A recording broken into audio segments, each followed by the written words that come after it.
जय हिंद दोस्तों, कैसे हैं आप सब। तो आशा करते हैं कि आप अच्छे होंगे, अपने बिहार फायरमैन एग्जाम की तैयारी में लगे होंगे।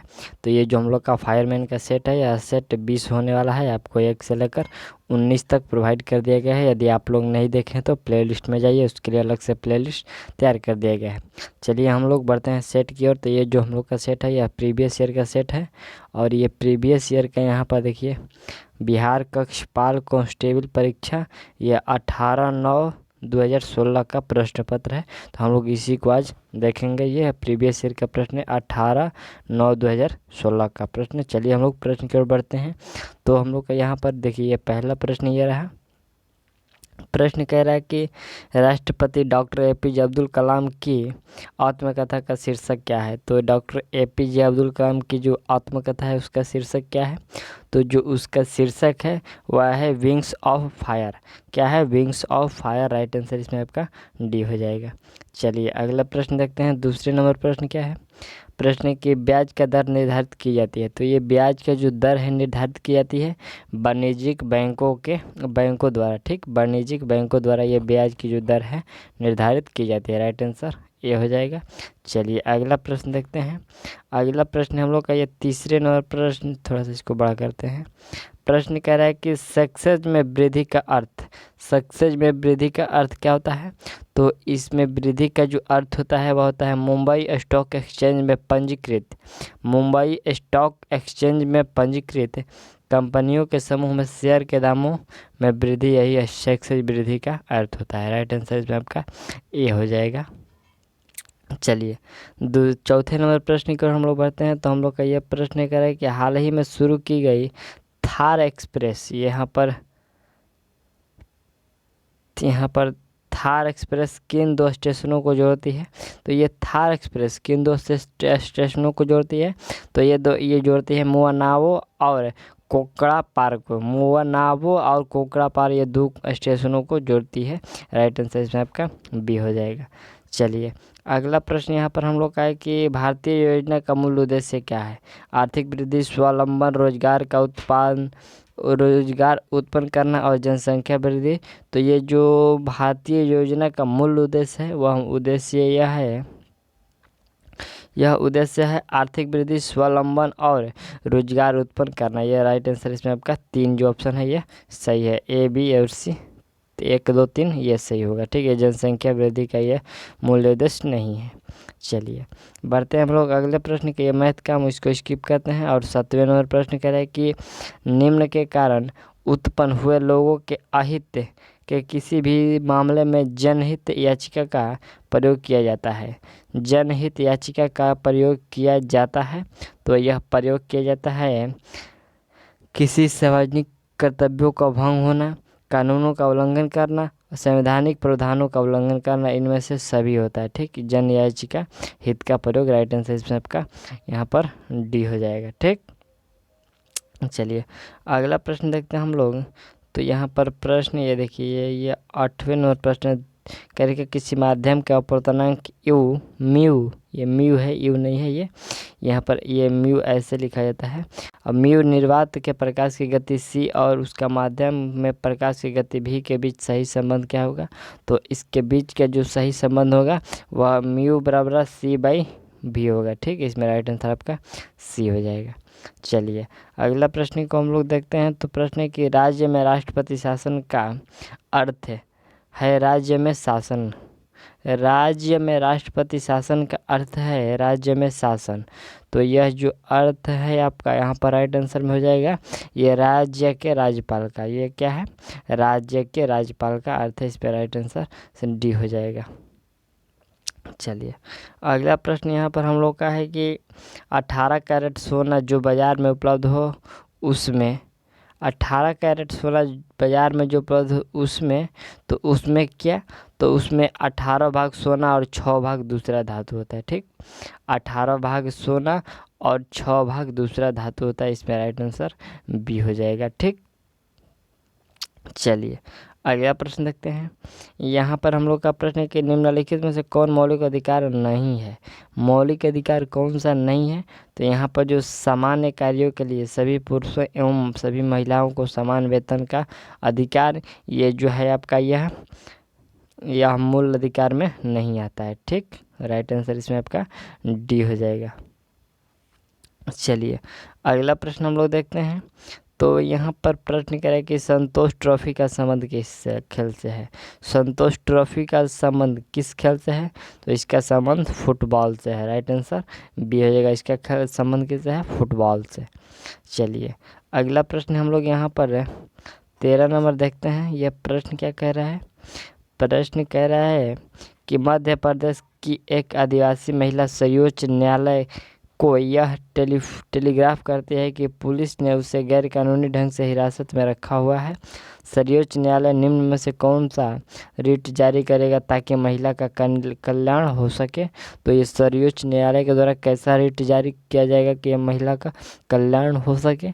तो ये रिट जारी किया जाएगा बंदी प्रत्यक्षीकरण का। ठीक, राइट आंसर ये हो जाएगा बंदी प्रत्यक्षीकरण का। यहाँ उसके द्वारा रिट जारी किया जाएगा सर्वोच्च न्यायालय के द्वारा। चलिए अगला प्रश्न हम लोग देखते हैं। तो प्रश्न क्या कर रहा है? प्रश्न यहाँ पर रिक्त स्थान है और कह रहा है कि के परिवर्तन से वायु में ध्वनि की गति में परिवर्तन नहीं होता है। ठीक, यहाँ पर होगा आपका राइट आंसर में कि वायु दाब। क्या होगा? यहाँ पर होगा आपका कि वायु दाब के परिवर्तन में वायु में ध्वनि की गति में कोई परिवर्तन नहीं होगा। यहाँ पर राइट आंसर आपका बी हो जाएगा। चलिए अगला प्रश्न यहाँ पर हम लोग का प्रश्न है कि प्रकाशित तंतु का उपयोग मुख्य रूप से किस लिए किया जाता है?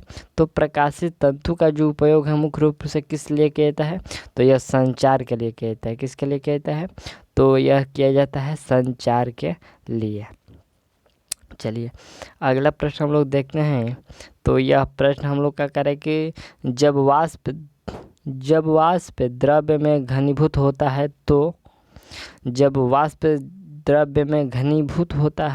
तो क्या होता है?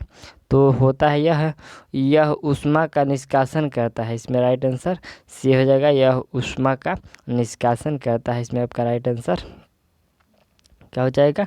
सी हो जाएगा। ठीक, चलिए अगला प्रश्न हम लोग देखते हैं। तो प्रश्न कह रहे हैं कि किसी समय अवधि में सामान्यतः एक वर्ष के दौरान विभिन्न क्षेत्रों के द्वारा कुल उत्पादित वस्तुओं एवं दी गई सेवाओं का कुल योग कहलाता है। तो यह कुल योग, यहाँ पर कुल योग क्या कहलाता है? तो कुल योग कहलाता है राष्ट्रीय उत्पाद कहलाता है। राष्ट्रीय उत्पाद राइट आंसर इसमें आपका डी हो जाएगा।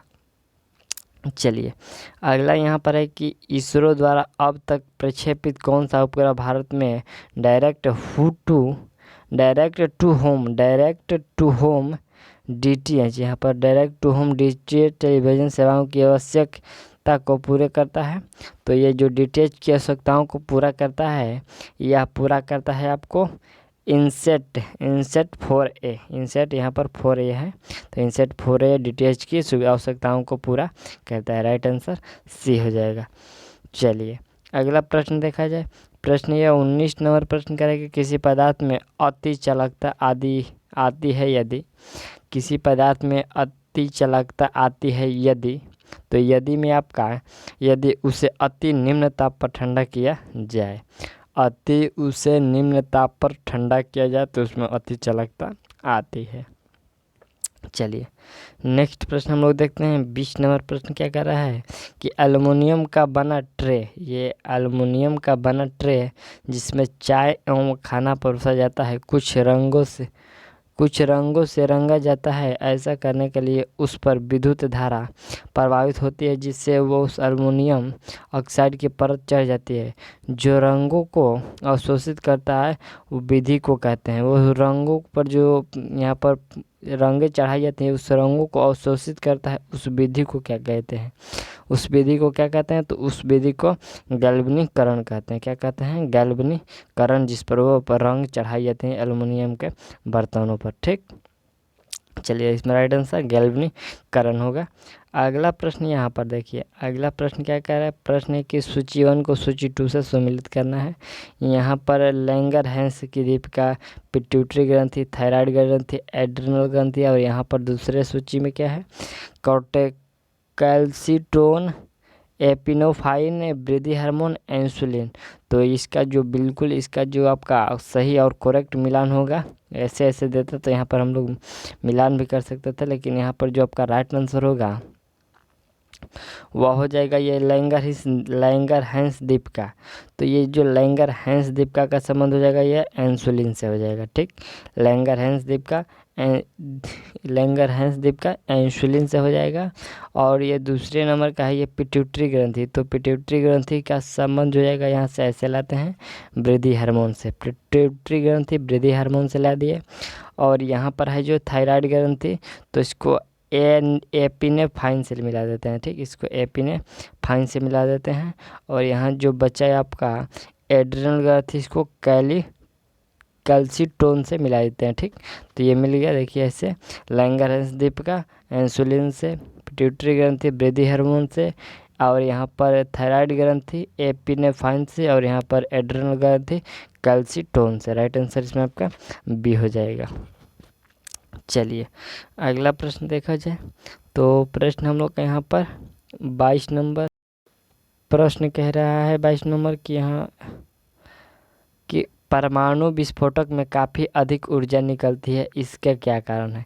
परमाणु विस्फोटक में अधिक ऊर्जा निकलती है, इसका क्या कारण है। तो इसका जो कारण है, यह कारण है द्रव्यमान का ऊर्जा में रूपांतरण। द्रव्यमान का ऊर्जा में रूपांतरण, ये राइट आंसर इसमें आपका डी हो जाएगा। चलिए अगला प्रश्न देखते हैं। अगला प्रश्न ये हम लोग का है कि यदि किसी वस्तु का वेग 3 गुना बढ़ जाए तो उसकी गतिज ऊर्जा डॉट बढ़ जाएगी। तो यदि किसी वस्तु का जो वेग है वह 3 गुना बढ़ जाए तो उसका जो गतिज ऊर्जा है वह क्या होगा। तो उसका जो गतिज ऊर्जा होगा, बिल्कुल वह गतिज ऊर्जा 9 गुना बढ़ जाएगा। कितना बढ़ जाएगा, 9 गुना बढ़ जाएगा। चलिए अगला प्रश्न यहाँ पर हम लोग का निम्नलिखित में से किस रोग का संबंध गंभीर रूप से सोच एवं याददाश्त के खोने से है। तो निम्नलिखित में से किस रोग का संबंध गंभीर रूप से सोच या याददाश्त के खोने से है। तो बिल्कुल ये याददाश्त का खोने से है। ये जो अल्जाइमर रोग है, इसको याददाश्त से खोने से ये इसका संबंध है। राइट आंसर बी हो जाएगा। चलिए नेक्स्ट प्रश्न हम लोग देखते हैं। तो प्रश्न क्या कह रहा है, प्रश्न कह रहा है कि निम्नलिखित में से कौन सा कथन गलत है। इसमें से चारों में से एक कथन जो है वह गलत है, और वह कथन कौन सा है। तो वह कथन है कि पारंपरिक ऊर्जा स्रोत प्रदूषण पैदा करता है। पारंपरिक ऊर्जा स्रोत जो है ये प्रदूषण करता है, यह कथन बिल्कुल गलत है। चलिए अगला प्रश्न यहाँ पर हम लोग का फलों के रस के परीक्षण के लिए किस रसायन का उपयोग करते हैं। तो ये फलों के रस के परीक्षण के लिए किस रसायन का उपयोग करते हैं। तो उसमें सोडियम हाइड्रोक्साइड का प्रयोग करते हैं। राइट आंसर सी हो जाएगा। चलिए अगला प्रश्न हम लोग का यहाँ पर प्रश्न है कि निम्नलिखित में से कौन सा अम्ल बनने से दूध कुछ देर बाद खट्टा होता है। तो यह लैक्टिक अम्ल बनने से। ठीक, लैक्टिक अम्ल बनने से दूध खट्टा हो जाता है। चलिए अगला प्रश्न यहाँ पर प्रश्न है कि कोई वस्तु 9.8 मीटर प्रति सेकंड के वेग से लंबवत ऊपर फेंकी जाती है, तो वह कितने समय में वापस ज़मीन पर लौट आएगी। तो वह कितने समय में वापस ज़मीन पर लौट आएगी। तो वह 2 सेकंड में लौट आएगी। राइट आंसर इसमें आपका 2 सेकंड हो जाएगा, बी होगा। चलिए अगला प्रश्न यहाँ पर है कि निम्न में से कौन सा रंग किसी छाते के लिए सर्वोत्तम होगा। निम्न में से कौन सा रंग जो किसी छाते के लिए सर्वोत्तम होगा।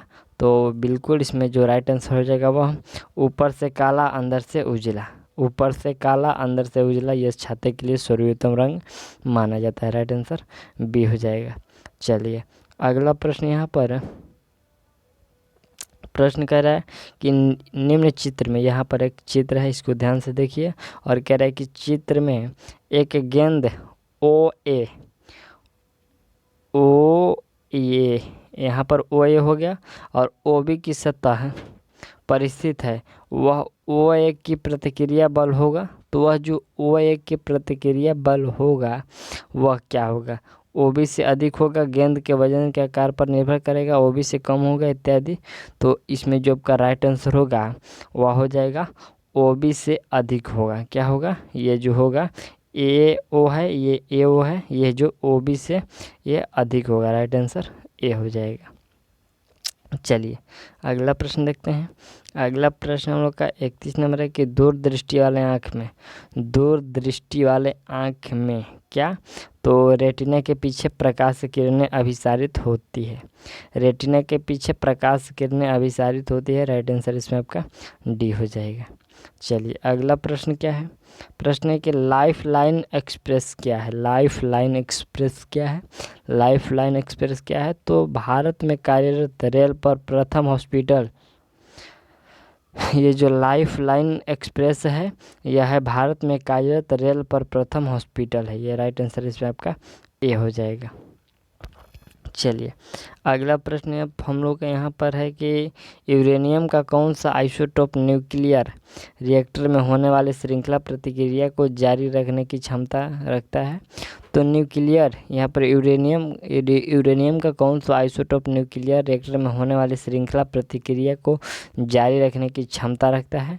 तो वह क्षमता रखता है कौन सा? तो वह रखता है यूरेनियम 235। यूरेनियम 235 याद रखिए, यूरेनियम 235। चलिए अगला प्रश्न हम लोग का कि मॉडेम एक हार्डवेयर युक्ति है जो अंतरा पृष्ठ इंटरफेस है। तो मॉडेम एक हार्डवेयर युक्ति है जो अंतरा पृष्ठ इंटरफेस है। तो ये कैसा इंटरफेस है? तो यह जो इंटरफेस है यह टेलीविज़न लाइन एवं कंप्यूटर यंत्र से, टेलीविज़न लाइन कंप्यूटर यंत्र से यह अंतरपृष्ठ है। राइट आंसर बी हो जाएगा। चलिए अगला प्रश्न हम लोग कहें कि कंप्यूटर का प्रसारण संस्करण वेग प्रोसेसिंग स्पीड मापा जाता है। ठीक, ये जो कंप्यूटर का प्रोसेसिंग स्पीड किससे मापा जाता है? तो इसका स्पीड मापा जाता है मेगाबाइट में। किस में? मेगाबाइट में। राइट आंसर ए हो जाएगा। चलिए अगला प्रश्न यहाँ पर हम लोग का रिक्त स्थान है और कह रहा है कि कंप्यूटर सॉफ्टवेयर का एक उदाहरण है। कंप्यूटर सॉफ्टवेयर का एक उदाहरण कौन सा है? तो ये जो माइक्रोसॉफ्ट ऑफिस है ये कंप्यूटर सॉफ्टवेयर का उदाहरण है। राइट आंसर डी कर लीजिए। चलिए बढ़ते हैं हम लोग अगले प्रश्न का 37 नंबर प्रश्न है कि विटामिन के की कमी के कारण परिणाम स्वरूप डोट हो सकती है। तो विटामिन के की कमी से क्या हो सकता है? तो विटामिन के की कमी से यह हो सकता है शैल क्रिया के उपरांत रक्तस्राव। शैल क्रिया के उपरांत रक्तस्राव यह हो सकता है विटामिन के की कमी के कारण। चलिए अगला प्रश्न हम लोग का है कि पृथ्वी की सतह से तुल्यकाली उपग्रह की ऊंचाई डॉट होती है। तो ये तुल्यकाली उपग्रह की जो ऊंचाई होती है पृथ्वी की सतह से वह 36,000 किलोमीटर होती है। कितना होती है? 36,000 किलोमीटर। राइट आंसर ए हो जाएगा। चलिए अगला प्रश्न हम लोग का है कि सिराजुद्दौला की हार डॉट के युद्ध में हुई थी। तो सिराजुद्दौला की जो हार हुई थी यह प्लासी के युद्ध में हुई थी। ठीक, सिराजुद्दौला की हार कहाँ हुई? तो ये प्लासी के युद्ध में। चलिए अगला प्रश्न हम लोग का है कि भारत के सबसे पूर्वोत्तर भाग तक कौन सा राज्य विस्तृत है? तो पूर्वोत्तर भाग तक कौन सा राज्य विस्तृत है? तो इसमें आपका राइट आंसर हो जाएगा यह अरुणाचल प्रदेश विस्तृत है। कौन सा? यहाँ पर राइट आंसर क्या हो जाएगा? तो यहाँ पर आपका राइट आंसर हो जाएगा अरुणाचल प्रदेश विस्तृत है। राइट आंसर डी कर लीजिए। चलिए हम लोग बढ़ते हैं अगले प्रश्न की ओर। हम लोग का यहाँ प्रश्न की निम्नलिखित में से किस देश में क्रिसमस का त्यौहार ग्रीष्म ऋतु में मनाया जाता है? क्रिसमस का त्यौहार ग्रीष्म ऋतु में किस देश में, यहाँ पर किस देश में मनाया जाता है? तो यह मनाया जाता है ऑस्ट्रेलिया में। ये जो क्रिसमस है यह ग्रीष्म ऋतु में मनाया जाता है। चलिए अगला प्रश्न है हम लोग का कि सलाल जल विद्युत परियोजना किस नदी पर स्थित है? तो सलाल जल विद्युत परियोजना बिल्कुल यह जो स्थित है यह चिनाब नदी पर स्थित है। किस पर? चिनाब नदी पर स्थित है। राइट आंसर बी हो जाएगा। चलिए अगला प्रश्न हम लोग का है कि भारत सरकार अधिनियम 1919 की सबसे महत्वपूर्ण बात जो उस अधिनियम से प्रारंभ की गई थी वह था, तो वह क्या था? बिल्कुल, तो वह था दैव शासन। वह क्या था? तो वह दैव शासन था। राइट आंसर ए हो जाएगा। चलिए अगला प्रश्न यहाँ पर हम लोग का है कि निम्न में से कौन सी पर्वत श्रृंखला मात्र एक ही राज्य में फैली है? निम्नलिखित में से कौन सी पर्वत श्रृंखला मात्र एक ही राज्य में फैली है? तो वह पर्वत श्रृंखला अरावली हो जाएगा। ठीक, राइट आंसर ये हो जाएगा अरावली। चलिए अगला प्रश्न यहाँ पर हम लोग का है कि सिंधु घाटी सभ्यता की मुख्य विशेषता। सिंधु घाटी सभ्यता की मुख्य विशेषता क्या थी? तो इसका मुख्य विशेषता नगर योजना थी। ठीक, नगर योजना राइट आंसर ये हो जाएगा। चलिए अगला प्रश्न यहाँ पर है कि निम्न में से कौन सुमेलित नहीं है? कौन सुमेलित नहीं है? तो अलवाई खाद, नवेली एल्युमिनियम, अलंकेश्वर कच्चा तेल, नेपानगर या अकवारी कागज। तो इसमें जो सुमेलित नहीं है वो कौन सा हो जाएगा? तो यह सुमेलित नहीं है नवेली एल्युमिनियम से। नावेली एल्युमिनियम से इसमें राइट आंसर जो है बी, ये सुमेलित नहीं है। चलिए अगला प्रश्न देखते हैं। प्रश्न हम लोग का है कि किसी स्थान का अक्षांश इसके डॉट डॉट डॉट का सूचक होता है। किसी स्थान का अक्षांश इसके डॉट डॉट डॉट पर सूचक होता है तो इसके समय पर सूचक होता है। राइट आंसर ये हो जाएगा, इसके समय पर सूचक होता है। चलिए बढ़ते हैं अगले प्रश्न की ओर। हम लोग का भारतीय स्वतंत्रता का तिरंगा ध्वज पहली बार डॉट डॉट डॉट फहराया गया था। ये पहली बार जो राष्ट्रीय ध्वज है तिरंगा, ये कब फहराया गया? तो यह फहराया गया था 26 जनवरी 1930 को। कब फहराया गया? यह 26 जनवरी 1930 को फहराया गया को संपूर्ण देश में। ये यहाँ पर कह रहा है 26 जनवरी 1930 को संपूर्ण देश में यह फहराया गया। राइट आंसर सी हो जाएगा। चलिए अगला प्रश्न यहाँ पर हम लोग देखते हैं 49 नंबर। 49 नंबर प्रश्न के कक्षीय सतह से पृथ्वी के अक्ष का झुकाव कितना है? तो कक्षीय सतह से पृथ्वी के अक्ष का जो झुकाव है वह 23.5 डिग्री है। ठीक, राइट आंसर सी हो जाएगा 23.5 डिग्री। चलिए अगला प्रश्न यहाँ पर हम लोग का है कि 50 नंबर के भारत की जल शक्ति विभव काफ़ी अधिक है परंतु इसका विकास इसके पूर्ण परिमाण में नहीं किया गया है। इसकी मुख्य बाधा यह रही है। मुख्य बाधा यह है कि इसका मुख्य बाधा क्या है जो इसका पूर्ण परिमाण में नहीं किया गया है? तो इसका जो बाधा है, यह मुख्य बाधा यह है कि यहाँ पर देखिए, यहाँ पर जो मुख्य बाधा है वर्षा ऋतुकालिक होती है और जल भंडारण के लिए महंगे जलाशय की आवश्यकता होती है। इसमें आपका राइट आंसर बी, यही बाधा रही है। राइट आंसर बी हो जाएगा। चलिए नेक्स्ट प्रश्न देखते हैं हम लोग। नेक्स्ट प्रश्न कह रहा है 51 नंबर की उर्वशी नामक साहित्य कृति के रचनाकार के नाम को चुनें। यहाँ पर प्रश्न की उर्वशी नामक साहित्यिक कृति के रचनाकार को चुनना है। इसमें कौन से हैं जो उर्वशी के रचनाकार हैं? बिल्कुल, तो ये उर्वशी के जो रचनाकार हैं वह हैं Ramdhari Singh Dinkar. Right answer C हो जाएगा। चलिए अगला प्रश्न हम लोग देखते हैं। यहाँ पर प्रश्न हम लोग का है कि मधुशाला नामक, ये नामक है, हाँ, मधुशाला नामक साहित्य कृति के रचनाकार के नाम को चुनना है। मधुशाला के रचनाकार कौन से हैं? तो इसका रचनाकार आपको हरिवंश राय बच्चन है। ठीक, इसमें आपका राइट आंसर क्या हो जाएगा? राइट आंसर बी हो जाएगा, सॉरी ए हो जाएगा, हरिवंश राय बच्चन। चलिए नेक्स्ट प्रश्न हम लोग देखते हैं। प्रश्न यहाँ पर है कि पद्वत नामक के साहित्यिक कृति के रचनाकार के नाम को चुनें। पद्वत नामक साहित्य कृति के रचनाकार को चुनें। तो इसका राइट आंसर हो जाएगा जयासी। क्या हो जाएगा? जयासी। राइट आंसर सी हो जाएगा। चलिए नेक्स्ट प्रश्न यहाँ पर हम लोग का है, मराठी और नेपाली भाषा किस लिपि में लिखी जाती है? तो मराठी और नेपाली ये लिखी जाती है सरदार लिपि में। कौन सी लिपि में? मराठी और नेपाली है ये सरदार लिपि में लिखी जाती है। अगला प्रश्न हम लोग का है कि सूरसागर नामक साहित्य कृति के रचनाकार के नाम को चुनें। सूरसागर कृति ये किसकी रचना है? तो ये सूरसागर कृति जो है ये सूरदास की कृति है। राइट आंसर बी हो जाएगा, सूरदास की कृति सूरसागर है। चलिए नेक्स्ट प्रश्न देखा जाए तो प्रश्न है कि पायो जी मैंने राम रतन धन पायो पंक्ति किसने लिखी है। तो ये जो पायो जी मैंने राम रतन धन पायो, ये जो पंक्ति है, यह पंक्ति मीराबाई की है। किनकी है? राइट आंसर सी हो जाएगा, यह मीराबाई की पंक्ति है। चलिए अगला प्रश्न यहाँ पर है कि निम्नलिखित में से किस भारतीय को साहित्य का नोबेल पुरस्कार मिला। निम्नलिखित में से किस भारतीय को साहित्य का नोबेल पुरस्कार मिला। तो ये साहित्य का जो नोबेल पुरस्कार प्राप्त किया गया, यह रविंद्रनाथ टैगोर जी के द्वारा प्राप्त किया गया। राइट आंसर बी हो जाएगा। चलिए अगला प्रश्न देखते हैं। भारत का राष्ट्रीय गीत है, भारत का राष्ट्रीय गीत क्या है? चलिए बताइए इसका राइट आंसर क्या होगा। तो इसका राइट आंसर वंदे मातरम हो जाएगा। गीत हो जाएगा तो वंदे मातरम, और गान हो जाएगा तो जनमन। ठीक, गान में जनमन और गीत में वंदे मातरम। अगला प्रश्न क्या है? प्रश्न है कि भारत का राष्ट्रीय गान के रचयिता, राष्ट्रीय गान के रचयिता पूछा गया है। तो जन गण मन के रचयिता कौन हो जाएंगे? तो जन गण मन के रचयिता Rabindranath Tagore. Right answer A हो जाएगा। चलिए अगला प्रश्न हम लोग देखते हैं। प्रश्न है कि अध्यापक दिवस किसकी स्मृति में मनाया जाता है। तो अध्यापक दिवस यानी कि शिक्षक दिवस ये किसकी स्मृति में मनाया जाता है। तो ये सर्वपल्ली डॉक्टर राधा कृष्णन के जन्मदिन पर मनाया जाता है। ठीक, इनकी स्मृति याद में मनाया जाता है। राइट आंसर ए हो जाएगा।